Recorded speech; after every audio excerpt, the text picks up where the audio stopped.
Okay, great. Okay. Okay, so Kais is here too. Are you back? Yeah, I'm back. Yeah. All right. Okay. All right. So this this next speaker, do you have somebody to introduce the speaker? I'd like to welcome everybody. Welcome back. So we'll carry on with our third webinar. So I'd like to start by introducing our guest speaker. So Marc Bowles, he's a PCC coach, a leadership facilitator, speaker, mentor, PCC assessor, and Marc gonna be talking today about coaching with leaders to own uncertainty. Marc, we're so pleased to have you. We're honored to have you in our summit. So you're very welcome. The floor is yours. Thank you so much, Keith. And I just want to welcome everyone, and I really appreciate being invited to participate and contribute to such a wonderful opportunity here at the Summit for All Leaders. So if I was to say more fun, more adventure, more rest, more laughter, less drama, less stress, more creating and more conversations, I'm ready. And if you're ready, I want you to type yes in the chat room. We're ready. We'll get started. If you're ready, type yes. All right. So what I want to do first of all is I hope everybody's got a piece of paper and a pen handy. And what I want you to do first, because we're going to be coming back to this throughout the session. And what I want you to do first is I want you to put your hand on the paper, and I want you just to draw an image of your hand on the paper. Just draw an image of it. Take that paper, draw an image. You're going to need blank paper, and just trace around that hand.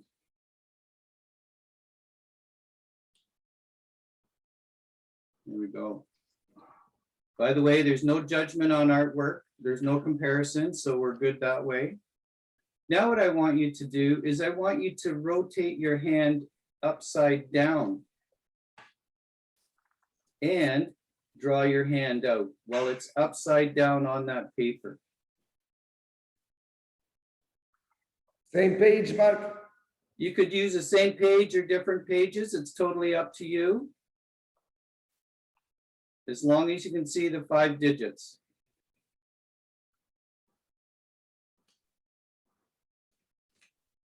Perfect. Now, what did you notice doing that activity? From palm down to palm up. What was the difference that you felt? The second one is more challenging.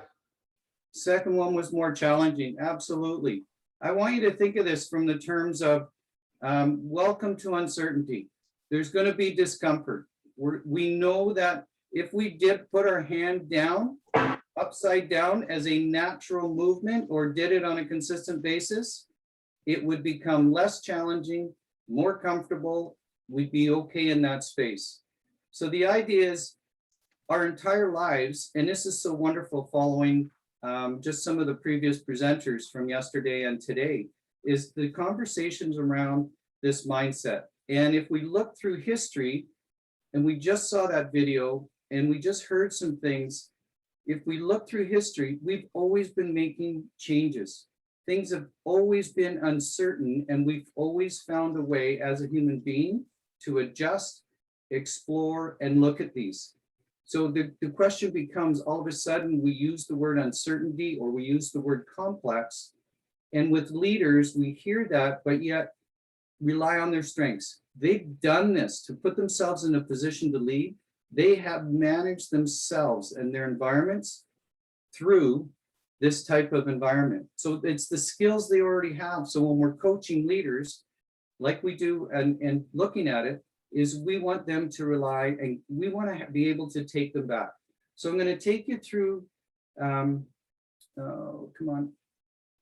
Just when you think you've got it, the potential batteries on your remote go. So hang tough. I'm gonna do this. Oh, just when you think things are smooth. All right. And not fun. Okay, there we go. All right. I look at this and we look at the leaders we're coaching, and it really is about unfolding. It's unfolding the mindset, and it is a mindset. These images are a gift that I got when I did some work in Beijing. Now, I want to show you this because this is what we're talking about. And if you look at this beautiful silk scarf, this is an unfolding. You would not know the story behind and the story that exists.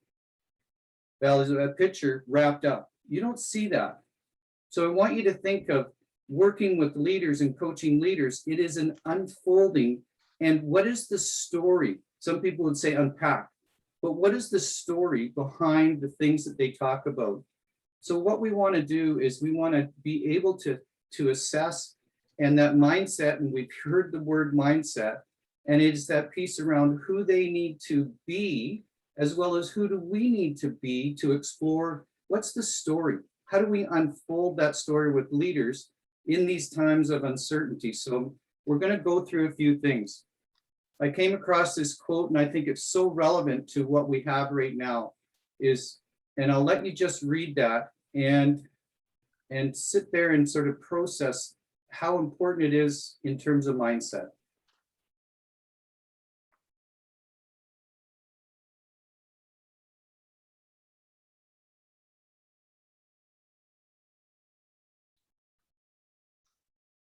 So as you read that, you think of what are the skills that I can bring as a coach, sitting in that sacred space with a leader, having the opportunity to explore these different pieces, the psychological impact. What are some of the threats? We just heard about some of those around fear and doing different things. The word encouraging, the word confident, where does that show up with the leader? So all these things will show up as long as we're present with them. So what I've done is I've created, what I want you to do right now is take that drawing of yours, look at the handprint, and what I want you to do is write the following letters. So we're going to rely on this the rest of the session, is I want you to write the words SHIFT and write one letter per one digit. So my thumb would have a letter, index finger, middle finger. I would go through and write one letter per finger. So you're spelling out the word shift. And we're going to go through each one of these, and I'll explain what each one of these is representing in terms of who we need to be and what we can do, and what is the learning behind each one of these. So I'm going to move fairly quickly through here because there's some things that I want to check in with you as well.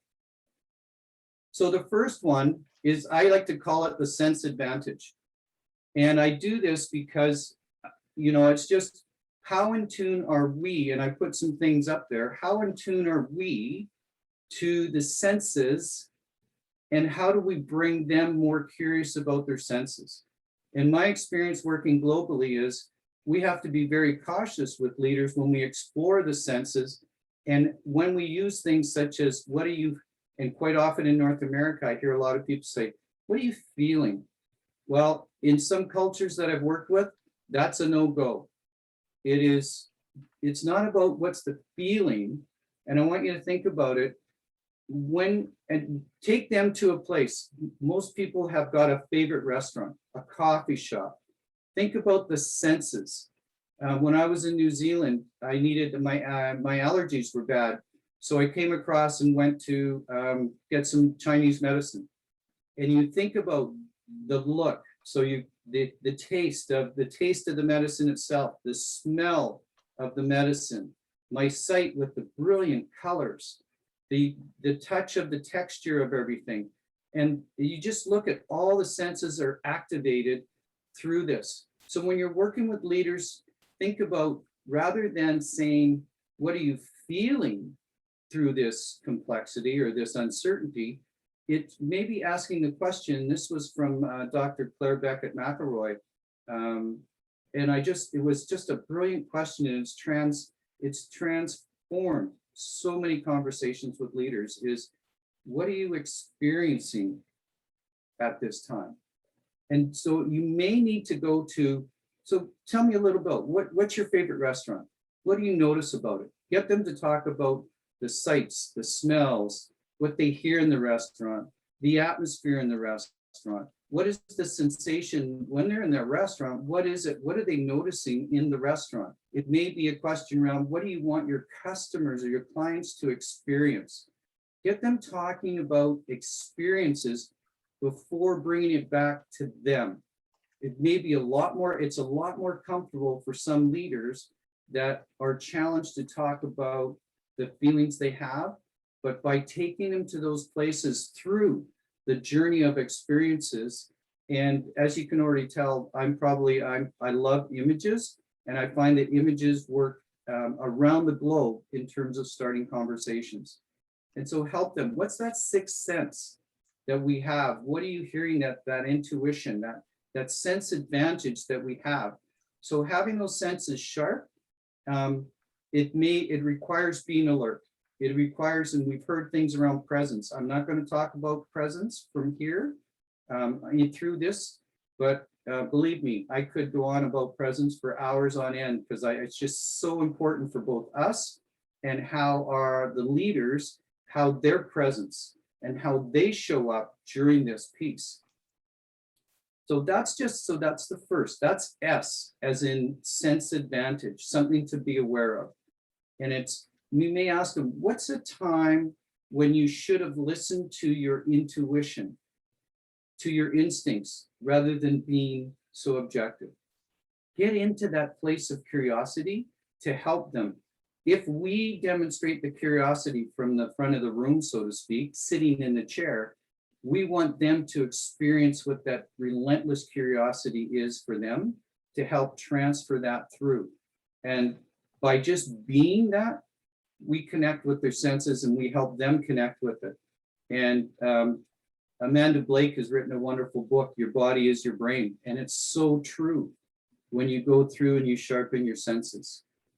The next one, and the H, refers to humanizing conversations.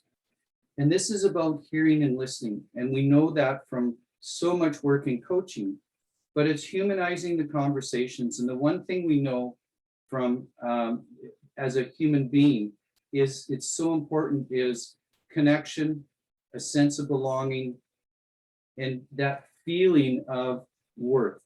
And so humanizing the conversation and engage them in this piece of inquiry, again, connection, that inquiry of being curious, help them understand, like they'll talk, you'll hear about it. We just heard about it from Keys, is this piece around fear. And when they talk about, maybe they say they're overwhelmed. Well, we know we need to dig a little deeper. Is it overwhelmed, or is it their time management skills? Is it their project management skills? Or is it challenging their sense of worth, challenging their competency with the work that they've been assigned? Like how many new managers, how many people are moving through into new roles through this uncertainty? And so if they say they're overwhelmed, let's get curious. Let's dig a little deeper and move to helping them understand. So it's that when we start looking at humanizing conversations, it's about sitting in the space with them to truly listen, goes beyond hearing, listen. And it's being comfortable with the silence and helping them and giving them the space that they can express without judgment the things that are there. And be very careful. You may, and then this is an example like you kind of I wrote out, but you could potentially say, be very careful with it seems like, because that's a judgment. Listen to how they're expressing things. So go back to the sensing. How are they expressing things? And then take a look at start looking at what they can do. So it potentially is, you know, I know you're scared. I know you're worried about survival, your people, your team. What's next for us in this conversation? So acknowledge, label the fear, and be with them in that fear to humanize the conversations. The one thing, as you know, for those that are coaches here, you know that the one piece of coaching that everybody, that all of us have probably heard, and that's assumption, and I know as a coach, we don't make assumptions, but I'm going to make that assumption here, is that we walk away and our clients more often than not will say, it's so refreshing to actually be listened to and felt like I was heard. Because many of these leaders have nowhere to go to but you. So how important are these conversations in the moment to have with them? So this is me at 18 years old. And I share this because throughout my life, since I've been 14 years old, I've been coaching community sports teams, gone on to education. I was an educator by trade, by career early on. And throughout my lifetime, working with coaching and working with both parents, leaders, and now the work internationally, there's things have continually changed. Businesses changed, global markets have changed, technology, we just heard, technology has just exploded, the different ways that we do things. But the one thing that is consistent since I was 14 years old that I know is really at the heart of everything is connecting at the human level. Those conversations we have are critical to being able to connect with people and demonstrate that to what is their perspective. It's not ours. What is their perspective? And that comes through care, concern, and I'm gonna overemphasize this. It's connecting at the human level.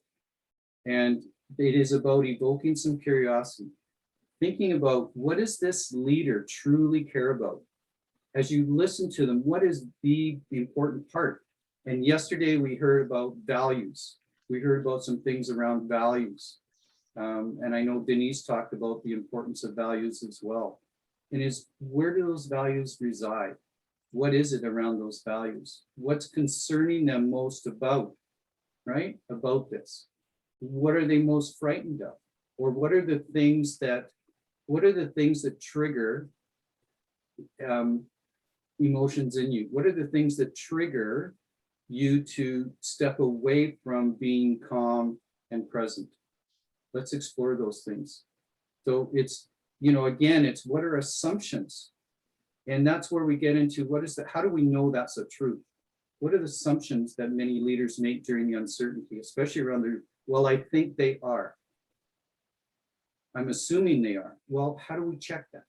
Help them with both the language they use and the way that they explore the humanizing of conversations. All right. So you may ask things like, how is this behavior helping you get what you want? Like work with them on helping them see an experience, right? And pay attention. What's the reaction to a question like that? What do they demonstrate in showing to you? Is it an awareness? Is it a sharpening of the senses? You could say, how do you currently keep your composure? In some places, how do you keep your cool when things are there? Like use the language that you're comfortable with them.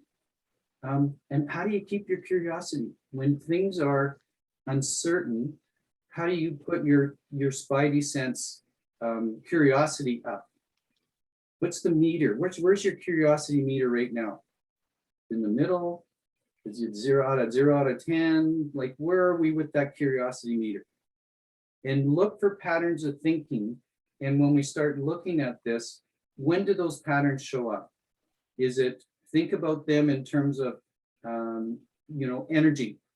Think about them in terms of where do they have the mental capacity to deal with the most complex questions?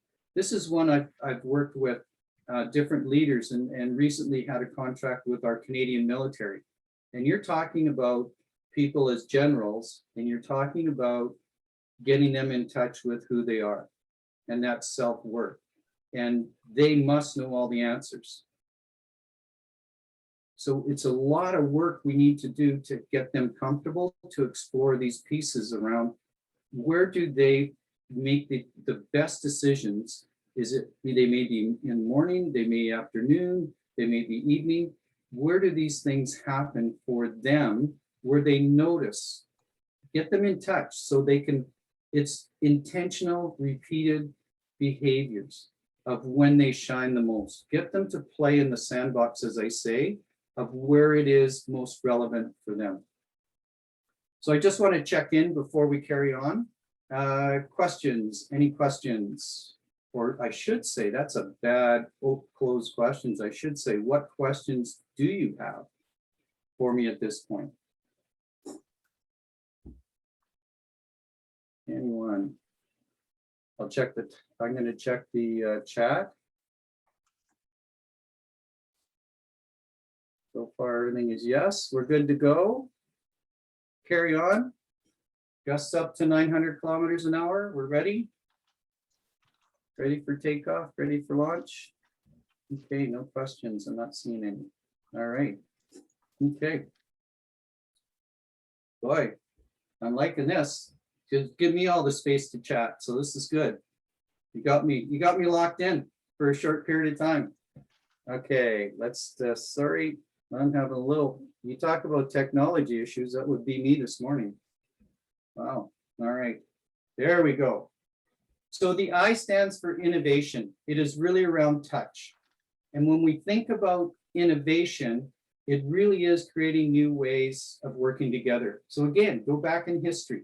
Go back to all the other presentations you've heard about the way business is going. It's about reinventing ourselves, reinventing the way we go about business. You think of through this pandemic, you think of how restaurants now have gone to drive-through pickup meals. The food doesn't change. The atmosphere changes, but the food itself doesn't change. You think of food deliveries. How many more people are ordering to get food brought in or were? And now we're just getting back to what we would say the new norm. But think of all the things that have changed in creating new ways in innovation and working with leaders around the pieces of innovation are, what are the risks? But if they want to be an innovative organization or an innovative business, it's looking at the entire system of how do we innovate? How do we create an environment where risk is just part of what we do? If we don't take risks and we don't get comfortable being uncomfortable, how are we going to grow? How are we going to stretch? So it's, you know, help them learn from small steps. Help them learn from, you know, getting a sense of what is this new terrain? What are your views of looking in and dial it back, excuse me, dial it back on how many of these leaders want to look at the long-term plans. Dial it back, because long-term right now doesn't exist because things are changing so fast and we're learning new things through the pandemic, and most important, we're learning new things about ourselves. Is help them dial it back to potentially 6 months or 1 month. And I know the pieces, like so much is unpredictable, but help them take a look at innovation of what is predictable in our day. And a lot of it starts with, what is my mindset when I get out of bed every single day and go to bed at night? That is predictable because I have a choice. Help them understand what are the predictable things in their day that they are in control of, because the greatest thing that I've seen happen with many leaders in conversations just around the globe is that sense of loss of control. So having those conversations, help them in conversations are, what are the things that you do still have control over? What are the predictable things that you know Because if that, leveraging that place of comfort, what can we do with that as a strength? So help them rethink, pull back. We heard the words before. Help them become agile. What does agile mean look like to them? So talk about it, learn from them, go back to humanizing conversations and learn from them what this language means to them. What does agile mean to them? Hear from them and what it means, and then work with them to help build some milestones. And you may want to just say, instead of saying, how are you surviving the crisis? And this is where language and humanizing becomes really important. So rather than saying, how are you surviving the crisis? What about how are you embracing the uncertainty? And I say that because think of the mindset and the language we use and how important it is in the conversations we have to shift, to start to help them see things in a different way. We're trying to sort of, if you want to say, unfold and unpack, unwrap how they think and how they view the world around them, right? And, you know, maybe I've asked this sort of a couple times, what does good enough, what does good enough need to look like for you at this time? And I often, you know, during this time, and it's like, it doesn't have to be perfect. We have to do something. And it's, you know, I quite often heard, and I challenged one of the leaders is, you know, well, you know, they're moving through steps, they're doing this. And it was just like, okay, hang on. We've been talking about this now for a year. And I said to them, it sounds to me like you're getting ready to get ready, to get ready, to get ready, to get ready. When will you be ready? And it's like, let's step into that innovative mindset, knowing you may not have all the pieces, but they will show up to you as you act on and just get things moving. So thinking about the conversations that we can have with them become very important. When we talk about this innovation, there's another part of innovation that's really important here as well. So when you look at this image, I want you just sort of, who wants to share with me? What shows up when you have this in, when you see this? What shows up?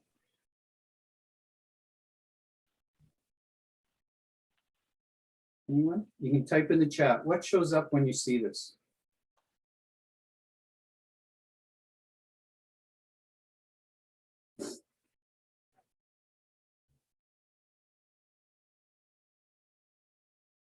Beauty. Mm-hmm.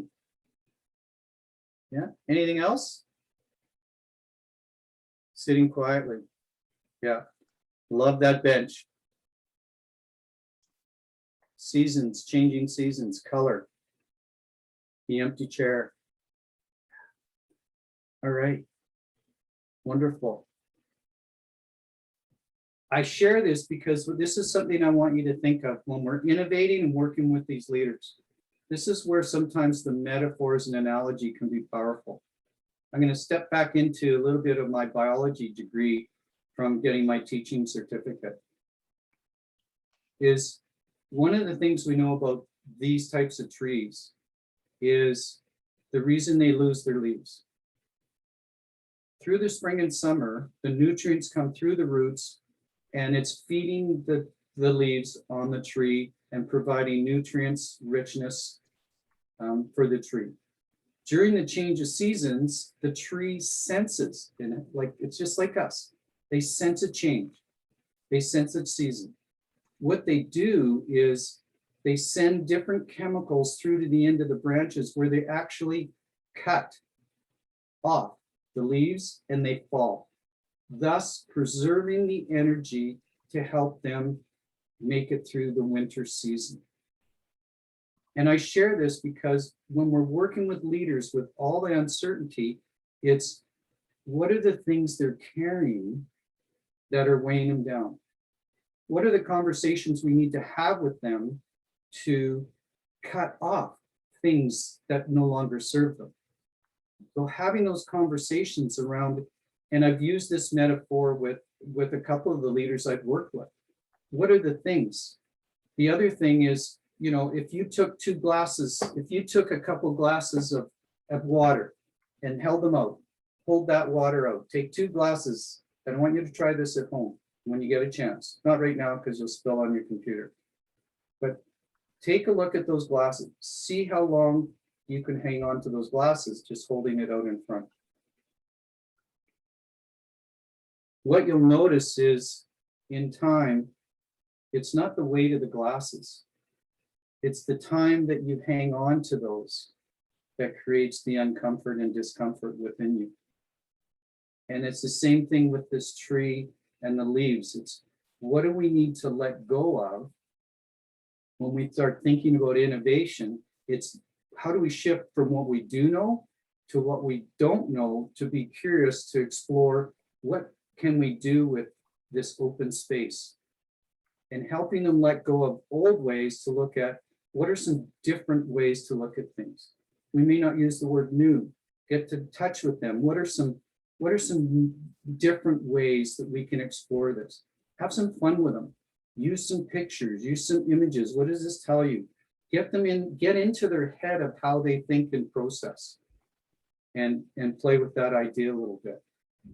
So that's part of the innovative process. And helping them think, and you think about the startup. Think about this as a startup company when you think of innovation. What is it that startup mindset? So explore that piece of, you know, when people start up, there's nothing going to get in their way, and they don't have all the answers. But just like Steve Jobs in that video we just watched, he believed in what he had and what he loved to do. And those are some of the many startups that are successful, is because they have that startup mindset. And it's like, how do we support them with questions, with support, with that humanizing conversations to step into this place and start to shift and support them with this shift. So the acceleration of digital technology, this is incredible, and some leaders are uncomfortable with it. And one of the terms I've learned, and one of the ways I've been able to help a couple leaders is through what is called reverse mentoring, where actually you get this younger generation, you get the current generation coming through and teaching the senior leadership team how to use the technology. It's not top-down mentoring, it's bottom-up mentoring, because we know if you've got a 4-year-old kid, they're already taking pictures, videos, showing you what to do on your tablet and your phone. They've already got it. So think of the age gap we have. Can you imagine if a senior leader has not been in touch with technology? He's had everybody servicing, all of a sudden he needs to understand how it impacts his organization. Let's get a little reverse mentoring and think of the value and the importance and the meaning of the work that is transferred through that connection. So it's like, what are the different ways we can think about this? All right. I just want to check the chat. I see 2 questions in the chat. Yeah, quiet space. Absolutely. And it's that stillness. It's the stillness in the space that gives us that opportunity to reflect and think. And that reflective practice is also a part of this as well. Well, seems like I got to have my cursor in that magic sweet spot, otherwise it's not happening for me. All right, so here we go. For those that, and I want you to think about this. This is a, and the F stands for future sight. What do we see in the future? Future sight, future state. This image is of a couple children running through a corn maze. And I have to admit, the next time I get back to Beijing, they've got what is called, they've got an urban maze in Beijing, and it's phenomenal. And you can Google it and you can see this thing set up. But having the opportunity to go through, and so I'd really love to know from you, when you look at this image of the corn maze, when you think about the future, what does this corn maze represent in terms of the future site? working with leaders heading into the future. What does it represent? Because usually the cornets are higher. You can't see where you're going. Well, what are these two children representing? If they were leaders, looking at them run. Think of the curiosity. You think they know where they're going? They have no idea where they're going, but they're looking at this like, what an adventure. How are we going to get out? Think of the beauty of having a mindset. You think of having the mindset of a, like a 6-year-old as an organization. Blaze a trail, explore with abandon. Oh, I love it. Yeah, explore with abandon, blaze a trail. Beautiful. Excitement. So how do we, because we know quite often we get in the future, there's walls, we can't see where we're going. Take this back to innovation. We don't know where we're going, but we can help them create the excitement through, well, let's go this way. Okay, you know what? It goes to the left, so let's go left. How do we get out of here? Let's start thinking and almost like some people now are looking at a gamifying, or let's making a game out of it. Let's have some fun with it and make a game out of it and see what we can do within this realm of curiosity. And it keeps going back to, I can't stress enough the importance of curiosity throughout this whole shift framework that I'm sharing with you. So it may come down to, asking those questions, what's the opportunity here? How can I accept? This is an interesting one. How can I accept this opportunity and work, play, create with it rather than resist it? So think about the language and the framing of our questions as coaches into how we can set leaders up for managing themselves and thinking and shifting the mindset to a different place, right? So and if you've ever watched improv, this is the wonderful thing, and I love about improv theater. Improv theater is somebody's performing a song, or they're performing a skit, and if they give you the baton, you got to carry it. You don't know where they're going, and there's all that uncertainty that comes with it. So you take whatever comes your way and work with it. So we know the uncertainty exists. We're taking what's in the way. Here's what we've been given. What's the opportunity here? And I look back through this whole uncertainty period, and I was one of those people. I had contracts canceled, or I had contracts delayed, and I was working through what it did. It allowed me to reflect on, what do I love to do as a coach? And I love to learn. And this past year, I've taken a lot of educational pieces to become a better coach, to look at different realms, to look at language that we use in coaching, to look and explore this whole piece around presence. And I could have sat and mulled and just gone and done something different, but I just decided, what's the opportunity that is standing in my face that I need to grab a hold of and just blast in and take off and leap into. So thinking about, again, how do we get them to think differently? And metaphors and analogies quite often work well. You need to sit in a space, be yourself, because everybody's already taken. It's being true to yourself. Leaders that you sit across from, it's not about changing them. It's about accessing the things, like we know with leaders, is adding tools to help them manage within the environments they've been given. So we need to help them think differently. And what's the risk that you may take to change the experience? And again, that word experience. How might you create an environment that fosters risk-taking? Look at it, explore with them. What if you knew you could not fail and do it anyway? We hear that one quite a bit. If you knew you could not fail, what would you do? And because we want to step away, and I'm currently working with an organization that's going through rapid growth. If you can believe it, they are going through rapid growth. And the project timelines for them on all these different projects the project team is feeling like a failure because of the pressure coming from the VP. It's tough one for the leader, the team leader, to manage because the team sees themselves as a failure because they're not meeting. And it's like, how do we change the mindset of, if you know, what are the parts of these projects that are successful, and shifting away from this is a failure to how do I shift? How do I make it better for myself and for my team? So figure out what the person or aspects. The other part of this is, what does the culture dictate? What culture as a coach am I working in, and getting to know the leaders within that culture? What is their mindset to understand? And I always go back to, and I feel very blessed with the work I do.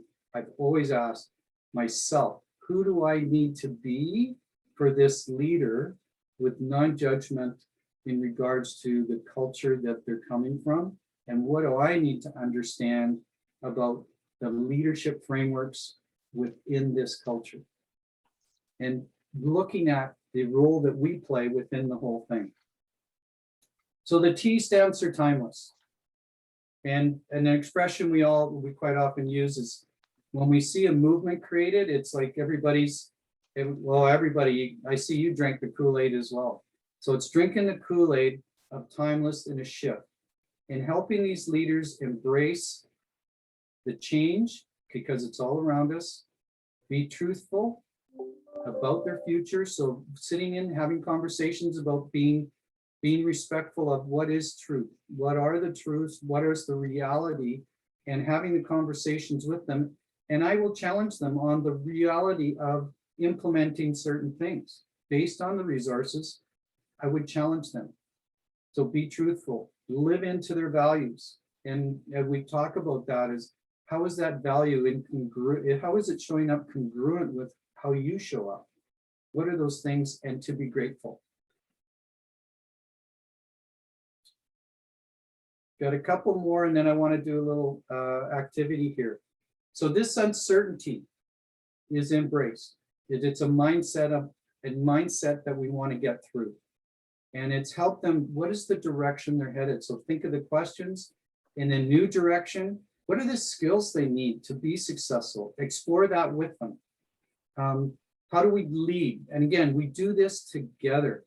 And we never want them to feel alone in this space. And we know that as coaches, it's a magical space to sit in. And how do we approach it? So I just need 3 people, because we're going to do a little, I'm going to just put up an image, and I just want 3 people to kind of play in the sandbox here. And it's what I'm thinking is, I want you to be relentless. And I use that relentless curiosity because that's what I've been called sometimes. Marc, you have this relentless curiosity. All right. 3 people. Keys, I might get you to help me out on this one if there's 3 hands up. Okay, so we're asking for 3 volunteers. Okay, we got 3 people. If not, we'll go with 1. I can be 1 if you want. Okay, perfect. All right. So for those that would like to team up with me.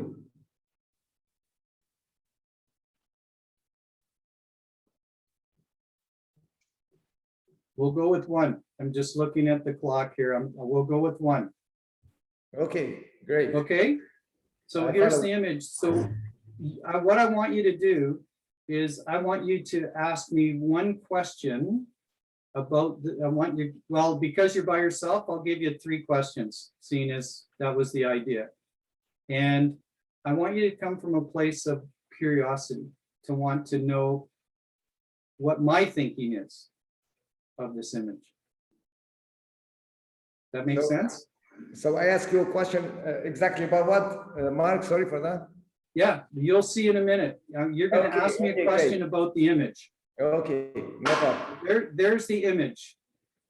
All right. And so you're allowed 3 questions. I'll answer them. So I ask these questions, right? Yes. The first question is how many people are there? How many people are there based on the picture? I'm counting 14. I hope I didn't miss anybody because they're going to hit the ground if I did. 14. Counting 14 people. Okay, second question. So what was their intention behind doing this? What's their intention behind doing it? Yeah. I think it's exhilarating. My sense is it might be a weekend group getting together to have some fun, explore. They definitely like the adrenaline and moving through. Mm-hmm. And what's special about this group? What's special about this group? what's special about the group? Yeah. You know what's special about them is I look at it from the diversity of the group. You look at the different colors, you look at the diversity. Let me ask you another question if you don't mind. Yeah, another one. Okay, you Another get 4. Okay. So the first one. So what made you choosing this picture? Ah, there you go. Okay. Ding, ding, ding. Getting to the meaning. And this is good. Thank you. I should have paid you $20 to set this up. Brilliant question, because that is the key of getting down to what is the meaning of this picture to me. And so as soon as I said the word diversity, your curiosity kicked in. So when we start looking with leaders, that's where images become a valuable resource. If they're hesitant to share pictures, we learn a lot about the pictures. So in this case, the importance to me and what the meaning of this is, I see trust. If you don't trust the people you're hanging on to, it's not going to go well. I see a connection. All the hands. My curiosity has always wondered, who's the guy in the white? Is he an instructor sending signals? And the background, what a beautiful background to look at. And it's like, how high above do we need to go to look down and see the beauty around us? And so this image sort of says so many things, and teamwork, and it has so much richness in there, but it's also, how are they communicating to one another to make sure they all land safely? And at what point do we pull the chute? Or all the chutes the same size? So there's so much in here. Is it a diverse group of individuals? There's inclusion in here. There's so many things within this image, but it's asking the question of being relentlessly curious, to sit with them in the space, to want to understand what's their thinking and how can this relate to, as they start talking, it's how does this relate to the current situation you're dealing with? How does this relate to the power that you want to shift over, or the transfer of ownership or accountability? So it's just one of those areas that become valuable for us as coaches. Thank you so much. Yeah, no, go ahead. Another question. Yeah, if I may add something, Marc. So the first 3 questions were about the picture, but the last one was about your perception, your feelings about the picture. Yeah, and as I say, I didn't pay this gentleman anything to step into this. I didn't pay anything, did I? Am I writing a check for this? I didn't pay anything to have that show up. For me, what a wonderful demonstration of stepping away from that relentless curiosity to know more about what's my thinking versus what is the picture. And that's where we need to get to with the leaders that we're working with, is what's their thinking? What's their thought process as we go through? And as I say, no matter where I am globally, images connect people. And it helps us get to the meaning of what they actually see. And once they start speaking about it, it's going, I want you to stand up. I want you, now that you get out of that chair, stand up and say that now that you're out of the chair. What are you experiencing has a difference in how you voice that. And more often than not, they're going to say, you know what, I actually feel like I believe it. It feels more comfortable to say that out loud standing up. Okay, what does that say about the conviction in your voice? The message that needs to be shared with your people. So lots of opportunity we have to share with them. I came across this, and it's, for me, it's the silence. And it's a human being of calm is like a shady tree. People who need shelter come to it. I want you to think about the leaders that you're coaching and the people you're working with and the environment they're in. And it's that silence, and it's not the absence of silence, it's the presence of everything. And in that silence and in that calm is where the rich conversations happen. So if you think about it, your calmness coming in can support the leadership who's running on, he's all over, or they are dealing with so many things. Imagine coming and sitting with somebody that is calm. The tone of your voice. And again, this goes back to presence, which I know a lot of people could explore, and I'm looking at the time and I'm going to get carried away if I start talking about presence. But this idea, calm is like a shady tree. People who need shelter come to it. And for me, such a powerful quote. And it has such great meaning for us, especially working with leaders through uncertainty and helping them experience a calmness and how they notice their thinking, how they notice the people around them. What do they experience when they are calm? Take them to those places of positive. And again, it goes back to everything we keep hearing about is that shift in mindset. So, you know, this stuff may be wild enough to work.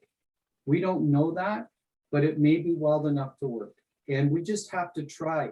Think about the shift and the shift for you and what it represents and how you step into that to make a difference with the coaches. So it's about being fierce, and it's be brave enough to start a conversation. And for me, this image is very powerful. And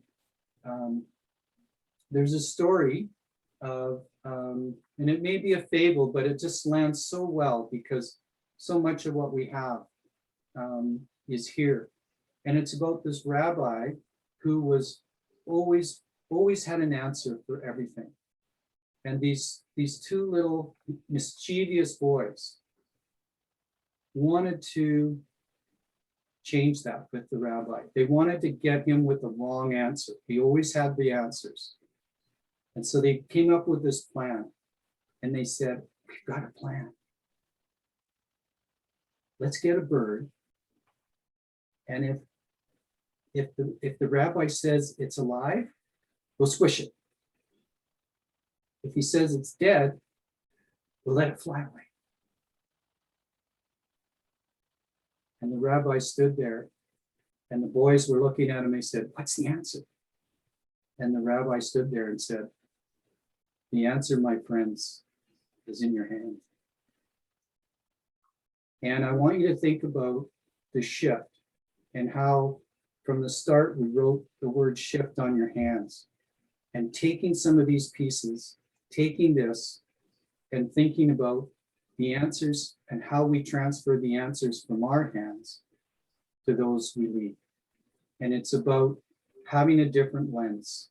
And as this quote says, how wonderful it is that nobody need wait a single moment before starting to improve the world. It's time to change the lens. So thank you so much. We've got a few more minutes. So questions, any questions? I want to, anyway, could stand here talking about this stuff for hours, but I know we're out of time. So we still have 3 minutes left. So if you have any question, please go ahead. You can write your questions on the chat box. You can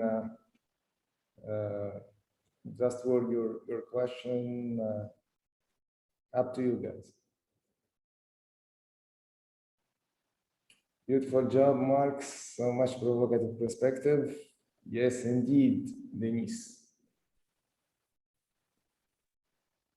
So, Marc, if you have to leave us with one thing, so what would it be? What would it be? The one thing?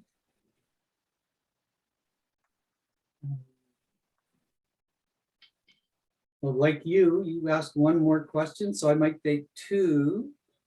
Versus, Go ahead. yeah, we'll play that game.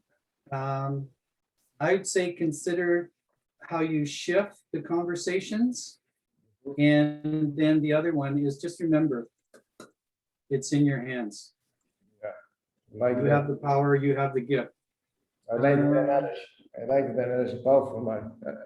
Denice wrote a question on the chat box. She says, how can we be careful not to judge our clients in our words? In our words. Yeah. Denice, great question. And it's when you think about being present and you go back into this, it's that level of curiosity that becomes so important for all of us. Is if I'm curious, I'm stepping away from more judgment. And it's as I'm listening to what is the language they use. And in some cases, it's, I ask permission. I would ask and go, is this what I'm hearing? Would it be okay if I throw a word out? And I just want to see how this lands for you. I want to make sure you're comfortable. Let me know if this is comfortable for us to incorporate into our conversations. And I will ask permission to share language and make sure it's okay, especially working with some leaders in different countries. What's the cultural context? What's the meaning of the language we use? I want to be very respectful of the words. And if I say this, if I use this word, what does that mean to you? And really important. I think one of the greatest lessons I ever learned was working in Beijing, because everything was through an interpreter. And we were going through stuff in English and working with the translator. And it was like, we don't have a word for that in Mandarin, in Chinese. And so we played for hours and I would say things, they go, yeah, that means this here. Okay. And we played with what would be an appropriate word to use that would be acceptable here. And so again, it's being open and, how adaptable. We're talking to leaders about being adaptable, being agile, being flexible. Well, we need to do that too. And, we still show up our whole self as coach, but we get into this place of being adaptable and being cognizant of the power of words. Words create worlds, as we say. Denice, and I think you've heard that one before through